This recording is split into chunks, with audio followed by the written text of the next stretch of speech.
નમસ્કાર, તમે જોઈ રહ્યા છો ગુજરાત શોર્ટ ન્યૂઝની ઇવનિંગ ટોપ હેડલાઇન્સ. દેશ અને દુનિયાના દરેક મહત્વપૂર્ણ સમાચાર સાથે ચાલો શરૂઆત કરીએ આજના મુખ્ય સમાચારથી. ભુજથી દિલ્હી માટે સીધી એક્સપ્રેસ ટ્રેન સેવા શરૂ. કચ્છ હવે સીધું રાષ્ટ્રીય રાજધાની સાથે જોડાયું.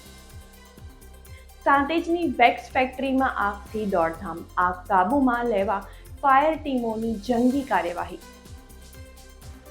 ઉમરા ગામમાં અસ્થિર મગજના યુવકનું હાઈ વોલ્ટેજ ડ્રામા. સીસીટીવી થાંભલા પર ચડતા ટ્રાફિક જામ.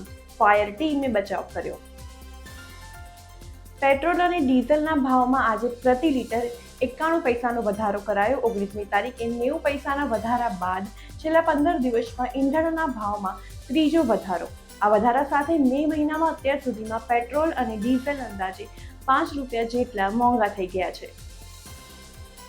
ડાંગના સાપુતારામાં વાતાવરણમાં પલટો આવ્યો. વહેલી સવારે ઘાટ માર્ગ પર ધુમ્મસ ભર્યું વાતાવરણ.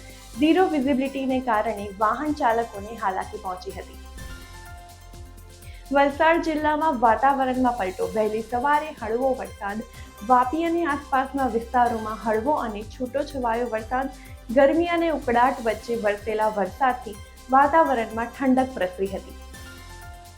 સુરતમાં બોલેરોએ બાઇક ચાલકને ટક્કર મારી. બોલેરોની ટક્કર બાદ દંપતી ઘાયલ.